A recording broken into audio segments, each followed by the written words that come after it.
अस्सलामु अलैकुम प्यारे दोस्तों, मैं मलाइका और आप देख रहे हैं मलाइका स्टोरी हब चैनल।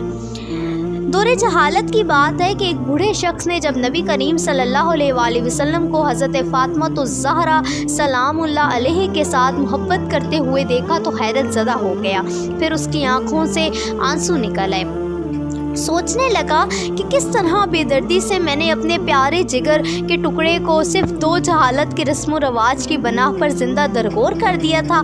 ये मामला देखकर नबी करीम सल्लल्लाहु अलैहि वसल्लम ने फरमाया, आखिर क्या दास्तान है? तो उन्होंने बयान करना शुरू किया।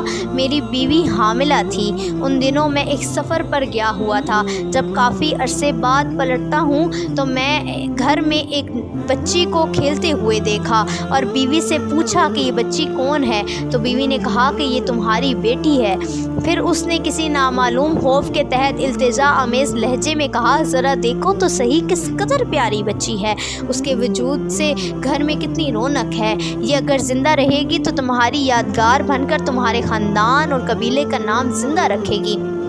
मैंने गर्दन झुका ली और बीवी को कोई जवाब न दिया, लेकिन लड़की को बगौर देखता रहा। लड़की कुछ देर तक तो अजनबी निगाहों से मुझे देखती रही, फिर न जाने क्या सोचकर भागती हुई आई और मेरे सीने से लिपट गई। मैंने भी जज्बात की रूह से उसको आगोश में भर लिया और प्यार करने लगा। कुछ अरसा ऐसे ही गुज़रा। लड़की आहिस्ता आहिस्ता बड़ी होती रही, काफ़ी होशियार हो गई। जब अपनी बलोगत के करीब पहुंच गई तब उसकी माँ को मेरी तरफ़ से बिल्कुल इत्मीनान हो चुका था कि मेरा रवैया भी उसके साथ मोहब्बत आमेज़ था। एक दिन मैंने बीवी से कहा कि ज़रा उसको बिना एक कबीले की एक शादी में उसे ले जाऊंगा। माँ बेचारी खुश हो गई और जल्दी से बेटी को सजा कर तैयार कर दिया। मैंने लड़की का हाथ पकड़ा और घर से रवाना हो गया। एक गैर आबाद बियाबाह पर पहुंचकर सबसे पहले तैयार शुदा एक गड्ढे के करीब में खड़ा हो गया। लड़की बड़ी खुशी के साथ उछलती कूदती चलती आ रही थी। मेरे करीब आकर रुक गई और बड़ी मासूमियत से सवाल किया, बाबा ये गड्ढा किसके लिए है? मैंने सपाट लहजे में उससे कहा कि अपने ख़ानदानी रस्म व रवाज के मुताबिक मैं तुमको इसमें दफन कर देना चाहता हूँ, ताकि तुम्हारी पैदाइश से हमारी ख़ानदान और कबीले को जो ज़िल्लत और रुसवाई हुई है उससे नजात मिल जाएगी। लड़की को सूरत हाल का अंदाज़ा हुआ तो उसके चेहरे का रंग उड़ गया और केवल उसके कि उसकी तरफ से किसी रद्द अमल का इजहार हो, मैंने उसको गड्ढे में धकेल दिया। लड़की रोती रही, गिड़गिड़ाती रही, लेकिन मुझ पर उसकी फरियाद का कोई असर न हुआ। मैंने गड्ढे को मिट्टी से भर दिया। अगरचे आखिरी वक्त तक वो हाथ उठाए मुझसे ज़िंदगी की भीख मांगती रही, इल्तिजा करती रही, लेकिन अफसोस मैंने अपने दिल के टुकड़े को ज़िंदा दरगोर कर दिया।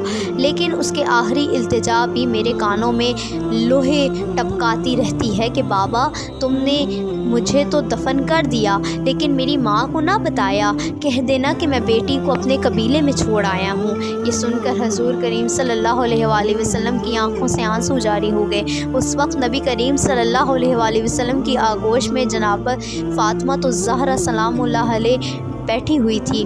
उनकी आंखें नम हो गई। हजूर करीम सल्लल्लाहु अलैहि वसल्लम ने अपनी बेटी को सीने से लगाया और आप सल्लल्लाहु अलैहि वसल्लम के होंठों पर ये जुमले जारी हो गए कि बेटी तो रहमत है, बेटी तो रहमत है। और फिर आसमान की तरफ देखते हुए फरमाया, मैं फ़ातिमा को देखकर अपने मशामे जहाँ को बहशत की खुशबू से मुअत्तर करता हूँ। या अल्लाह तुझसे मौत के वक्त आराम और राहत और क़यामत के दिन के हिसाब व किताब के वक्त गफ़ूर व मग़फ़िरत का तालिब हूँ। बेटियाँ अल्लाह पाक की रहमत होती हैं, इनकी कदर कीजिए। और ये लोगों के घर में कुछ दिन के मेहमान होती हैं, इन्होंने आपका घर छोड़कर चले जाना होता है, लिहाजा इनसे मोहब्बत कीजिए, इनसे प्यार कीजिए, क्योंकि नबी करीम सल्लल्लाहु अलैहि वसल्लम अपनी बेटी फ़ातिमा ज़हरा से बेपनाह मोहब्बत किया करते थे। उम्मीद है दोस्तों आपको इससे बहुत कुछ सीखने को मिला होगा। अगर आपको ये वीडियो पसंद आई है तो इस वीडियो को लाइक कीजिए और साथ ही लगे बेल आइकन के बटन को भी लाजमी प्रेस कीजिए, ताकि हमारी हर न्यू आने वाली वीडियो का नोटिफिकेशन आपको मिल जाए।